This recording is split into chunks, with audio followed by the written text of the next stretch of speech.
حضرت عائشہ رضی اللہ تعالیٰ عنہ کا یہ واقعہ عورتیں ضرور سنیں۔ حضرت عائشہ رضی اللہ تعالیٰ عنہ بیان کرتے ہیں، آج کی رات حضور میرے ساتھ سوئے، یہ میری باری کی رات تھی۔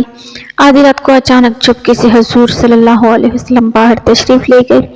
میں بھی جلدی سے اٹھی اور آپ صلی اللہ علیہ وسلم کے پیچھے چل پڑی۔ کچھ دیر بعد آپ صلی اللہ علیہ وسلم واپس لوٹے تو کہنے لگے، کیا میرے پیچھے تم؟ بسم اللہ الرحمن الرحیم۔ حضرت حذیفہ بن یمان رضی اللہ تعالیٰ عنہ سفر کر رہے تھے۔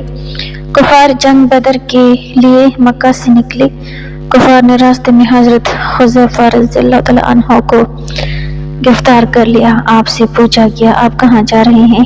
حضرت حذیفہ رضی اللہ تعالیٰ عنہ نے عرض کیا، مدینہ منورہ۔ کفار نے ان سے کہا، اگر آپ وعدہ کرو اب جنگ میں شریک نہیں ہوگے تو ہم آپ کو چھوڑ دیتے ہیں۔ حضرت حذیفہ رضی اللہ تعالیٰ عنہ نے وعدہ کر لیا۔ یہ اس کے بعد سیدھے مسلمانوں کے لشکر میں پہنچ گئے۔ مسلمانوں کو اس وقت مجاہدین کی ضرورت بھی تھی، جانوروں کی بھی، ہتھیاروں کی بھی، لیکن جب حضرت حذیفہ رضی اللہ تعالیٰ عنہ کے وعدے کے بارے میں علم ہوا تو مدینہ بھجوا دیا گیا اور فرمایا، ہم کافروں سے معاہدے پورے کرتے ہیں اور ان کے مقابلے میں صرف اللہ تعالیٰ سے مدد چاہتے ہیں۔ نجران کے عیسائیوں کو 14 رکنی وفد مدینہ منورہ آیا۔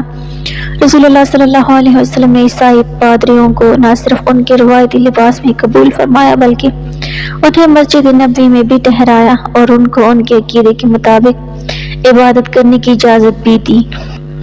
یہ عیسائی وفد جتنا عرصہ مدینہ منورہ میں رہا، یہ مسجد نبوی صلی اللہ علیہ وسلم میں مقیم رہا اور مشرق کی طرف منہ کر کے عبادت کرتا رہا۔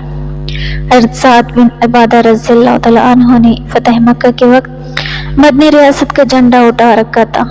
یہ مکہ میں داخل ہوتے وقت جذباتی ہو گئے اور انہوں نے حضرت ابو سفیان رضی اللہ تعالیٰ عنہ سے فرمایا، آج لڑائی کا دن ہے، آج کفار سے جی بھر کے انتقام لیا جائے گا۔ آپ صلی اللہ علیہ وسلم نے سنا تو ناراض ہو گئے، ان کے ہاتھ سے جھنڈا لیا، ان کے بیٹے قیس رضی اللہ تعالیٰ عنہ کی سپورٹ کیا اور فرمایا، نہیں، آج لڑائی نہیں، رحمت اور معاف کرنے کا دن ہے۔ حضرت عائشہ صدیقہ رضی اللہ تعالیٰ عنہ نے ایک دن رسول اللہ صلی اللہ علیہ وسلم سے پوچھا، زندگی کا مشکل ترین دن کون سا تھا؟ فرمایا، وہ دن جب میں طائف گیا اور لوگوں نے شہر کے بچے جمع کر کے مجھ پر پتھر برسائے، میں اس دن کی سختی نہیں بھول سکتا۔ حضرت عائشہ صدیقہ رضی اللہ تعالیٰ عنہ، آپ ہمیشہ عبادت کے معاملے میں حضور اکرم صلی اللہ علیہ وسلم کی پیروی کرنے کی کوشش کرتی تھی۔ حضور صلی اللہ علیہ وسلم رات میں بیدار ہو جاتے اور تہجد کی نماز ادا فرماتے۔ آخری پہر میں آپ حضرت عائشہ رضی اللہ تعالیٰ عنہ کو بھی بیدار فرما دیتے اور اٹھ کر حضور اکرم صلی اللہ علیہ وسلم کے ساتھ نماز ادا کرتی۔ نبی کریم صلی اللہ علیہ وسلم طویل صورتیں تلاوت فرماتے، اتنے میں سحر کا وقت ہو جاتا تو فجر کی سنتیں پڑھ کر لیٹ جاتے اور حضرت عائشہ رضی اللہ تعالیٰ عنہ سے باتیں کرتے، پھر نماز فجر کے لیے باہر نکل جاتے۔ آپ اکثر حضور اکرم صلی اللہ علیہ وسلم کے ساتھ روزے رکھتی۔ رمضان المبارک میں جب اللہ کے نبی اعتکاف فرماتے تو حضرت عائشہ رضی اللہ تعالیٰ عنہ اپنے حجرے میں اعتکاف کرتی۔ ام المومنین حضرت عائشہ صدیقہ رضی اللہ تعالیٰ عنہ جب گرمی ہوتی تو رسول اکرم صلی اللہ علیہ وسلم مسجد نبوی میں صحابہ کرام کو تعلیم دے رہے ہوتے تو آپ کان لگا کر ان کی باتیں سنا کرتی۔ اگر کبھی کوئی بات سمجھ میں نہ آتی تو اسے بعد میں رسول اللہ صلی اللہ علیہ وسلم سے پوچھ لیتی۔ آپ حضرت صلی اللہ علیہ وسلم سے کوئی بات سنتی تھی تو جب تک اسے سمجھ نہ لیتی تھی کسی کو بھی آگے بیان نہ کرتی۔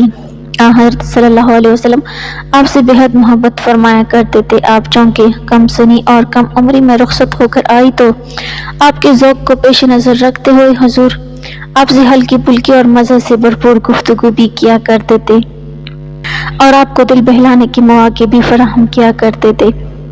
ایک مرتبہ حضرت عائشہ رضی اللہ تعالیٰ عنہ ایک سفر میں حضور کے ساتھ تھی۔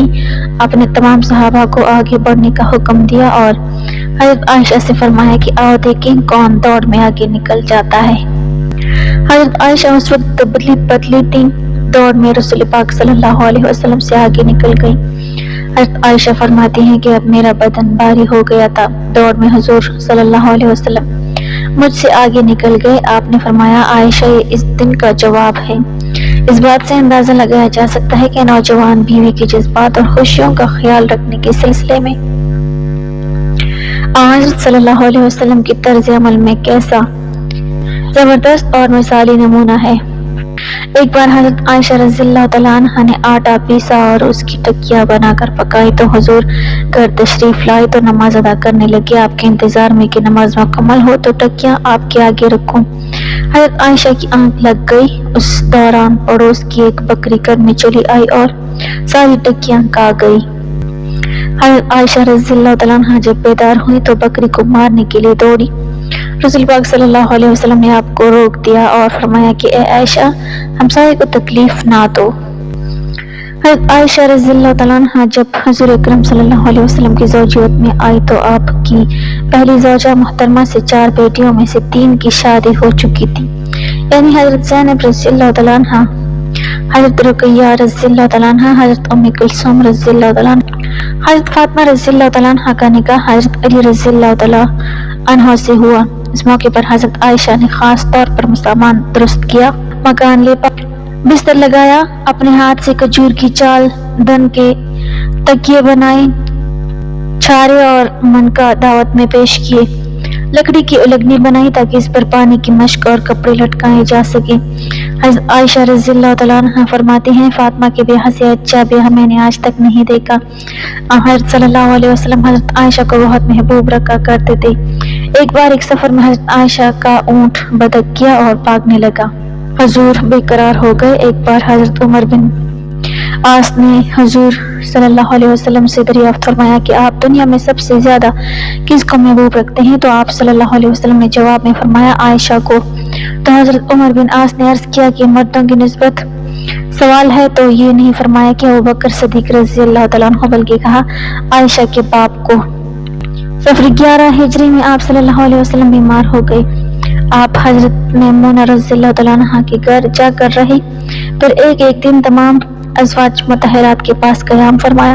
آپ ہر روز استفسار فرماتے، کل میں کہاں رہوں گا؟ ازواج مطہرات نے سمجھ لیا کہ آپ حضرت عائشہ رضی اللہ تعالیٰ عنہ کے پاس رہنا چاہتے ہیں، چنانچہ آپ حضرت عائشہ رضی اللہ تعالیٰ عنہ کے ہاں چلے گئے۔ آپ اپنی زندگی کی آخری ایام میں 13 دن بیمار رہے اور ان 13 دنوں میں سے 8 دن آپ نے حضرت عائشہ رضی اللہ تعالیٰ عنہ کے ہاں قیام فرمایا۔ جب حضور اکرم صلی اللہ علیہ وسلم کی حالت بہت شدید ہو گئی تو حضرت عائشہ رضی اللہ تعالیٰ عنہ آخر وقت تک دعائیں پڑھ کر آپ پر دم کرتی رہیں۔ آپ کے جانے کے بعد بھی حضرت عائشہ رضی اللہ تعالیٰ عنہ کو یہ فخر رہا کہ آخر دم تک حضرت کا سر مبارک آپ کے زانوں پر رہا اور آپ ہی کے حجرے میں رسول اکرم صلی اللہ علیہ وسلم سپرد خاک ہوئے۔ آپ کو یہ فخر بھی حاصل ہوا کہ حضرت جبرائیل علیہ السلام نے آپ کو سلام کہا اور حضرت عائشہ نے حضرت جبرائیل علیہ السلام کو اپنی آنکھوں سے دیکھا۔ حضرت عائشہ صدیقہ کو یہ افضلیت بھی حاصل ہوئی کہ آپ تمام امہات المومنین میں واحد کماری خاتون ہیں جنہیں نبی کریم صلی اللہ علیہ وسلم کی زوجیت کا شرف حاصل ہوا۔ آپ بہت سنجیدہ، عبادت گزار اور رحم دل خاتون تھیں۔ اپنی ذات پر آپ بہت کم خرچ کرتی تھیں، پہننے کے لیے صرف ایک جوڑا پاس رکھتی تھی، کبھی کبھی زعفران میں رنگ کر کے کپڑے زیبتن فرما لیا کرتی تھی، سرخ کرتا اور سیاہ رنگ کی اوڑھنی بھی استعمال کرتی تھی، کبھی کبھی زیور پہنا کرتی تھی اور کبھی کبھار تو یمن کا بنا ہوا ہار بھی گلے کی زینت بنا۔ حضرت عائشہ صدیقہ رضی اللہ تعالیٰ عنہ فرماتی ہیں کہ ایک رات رسول اللہ صلی اللہ علیہ وسلم میرے پاس تھے۔ آپ نے چادر رکھی اور جوتے مبارک اتارے، پھر آپ صلی اللہ علیہ وسلم کھروٹ کے بل لیٹ گئے۔ بس آپ اتنی ہی دیر لیٹے ہوں گے کہ جتنی دن میں آپ صلی اللہ علیہ وسلم نے یہ گمان کیا ہوگا کہ میں سو گئی ہوں۔ جب آپ نے یہ خیال فرمایا کہ میں سو گئی ہوں، آپ نے نہایت آہستگی سے اپنی چادر اٹھائی اور نہایت آہستہ سے جوتے پہنے اور دروازے سے باہر نکلے اور نہایت نرمی اور آہستگی کے ساتھ دروازے کو بند کیا تو میں نے بھی اپنے آپ کو ڈھانپا اور رسول اللہ صلی اللہ علیہ وسلم کے پیچھے چلنے لگی، یہاں تک کہ رسول اللہ صلی اللہ علیہ وسلم جنت میں پہنچ گئے۔ پھر آپ کافی دیر تک کھڑے رہے، پھر آپ صلی اللہ علیہ وسلم نے 3 مرتبہ اپنے ہاتھوں کو اٹھایا، پھر آپ تیزی سے لوٹے اور میں بھی تیزی سے گھر کی طرف پلٹی اور آپ سے پہلے گھر پہنچ گئی۔ میں لیٹی ہی تھی کہ رسول اکرم صلی اللہ علیہ وسلم گھر میں داخل ہو گئے اور مجھے پیار سے فرمایا، اے عائشہ تم گھبرائی ہوئی اور بے چین کیوں ہو؟ حضرت عائشہ رضی اللہ تعالیٰ عنہ فرماتی ہیں کہ میں نے عرض کیا، کوئی بات نہیں ہے یا رسول اللہ صلی اللہ علیہ وسلم۔ آپ نے فرمایا کہ تم مجھے بتاتی ہو یا لطیف و خبیر ذات مجھے خبر دے۔ آپ نے عرض کیا یا رسول اللہ صلی اللہ علیہ وسلم، میرے ماں باپ آپ پر قربان ہو، اور آپ نے سارا ماجرا حضور اکرم صلی اللہ علیہ وسلم کو سنا دیا۔ آپ صلی اللہ علیہ وسلم نے فرمایا کہ وہ سایہ تمہارا ہی تھا جو میں نے اپنے آگے دیکھا تھا۔ میں نے عرض کیا جی ہاں، تو آپ صلی اللہ علیہ وسلم نے فرمایا کہ کیا تم یہ گمان کرتی ہو کہ اللہ اور اس کا رسول تمہارے ساتھ کوئی ناانصافی کریں گے؟ حضرت عائشہ رضی اللہ تعالیٰ عنہا نے عرض کیا لوگ جتنا بھی کسی بات کو چھپا لیں لیکن اللہ تعالیٰ اس بات کو جانتا ہے۔ پھر آپ صلی اللہ علیہ وسلم نے فرمایا ہاں، میرے پاس جبرائیل علیہ السلام اس وقت آئے تھے جب تم نے مجھے دیکھا تھا، بس انہوں نے مجھے پوشیدگی اور آہستہ سے آواز دی اور میں نے بھی انہیں آہستہ سے جواب دیا تاکہ تمہیں خبر نہ ہو۔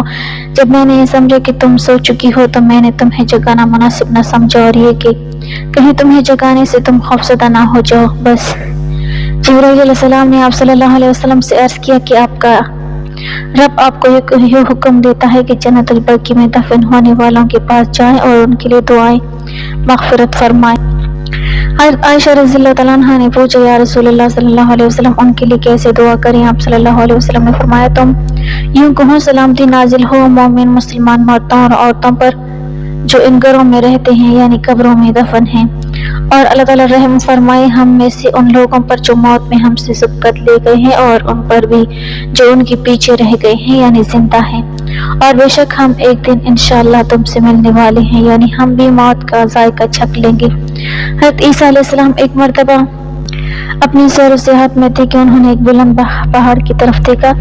اس پہاڑ کی چوٹی پر ایک ایسا درخت پتھر دیکھا جو دودھ سے زیادہ سفید تھا، وہ اس کے گرد پھرنے لگی۔ اس کے بعد اللہ تعالیٰ نے ان کے پاس وحی بھیجی، اے عیسیٰ علیہ السلام جو کچھ تم دیکھ رہے ہو کیا میں اس سے بھی زیادہ تعجب کی بات تمہارے واسطے ظاہر اور بیان نہ کروں؟ حضرت عیسیٰ علیہ السلام نے فرمایا ہاں اے میرے رب۔ اس کے بعد وہ پتھر شک ہوا اور اس سے ایک ایسا بزرگ ظاہر ہوا جس کے بدن پر بال کا کرتا تھا، اس کے ہاتھ میں سبز چڑی تھی اور اس کی آنکھوں کے سامنے انگور تھے، اور وہ کھڑا نماز پڑھ رہا تھا۔ بس حضرت عیسیٰ علیہ السلام نے ان سے فرمایا اس پتھر میں کب سے اللہ تعالیٰ کی عبادت کرتے ہو؟ اس نے کہا 400 برس سے۔ حضرت عیسیٰ علیہ السلام نے عرض کیا اے میرے مالک، کیا میں کہہ سکتا ہوں کہ تو نے ان پر وحی نازل کی؟ بے شک محمد صلی اللہ علیہ وسلم کی امت میں اگر کسی نے شعبان کا مہینہ پایا اور اس نے 15 شعبان کی رات کو نماز پڑھی اور تو اس کی عبادت میرے نزدیک اس 400 برس کی عبادت سے افضل ہے۔ اس کے بعد حضرت عیسیٰ علیہ السلام نے کہا اے کاش میں محمد صلی اللہ علیہ وسلم کی امت میں ہوتا۔ اللہ پاک ہمیں بہتر عمل کرنے کی توفیق عطا فرمائے اور ہمیں نیکوکاروں میں شامل کرے، آمین ثم آمین۔ ناظرین کمنٹ باکس میں اللہ تعالیٰ کے 99 ناموں میں سے ایک نام ضرور ٹائپ کریں۔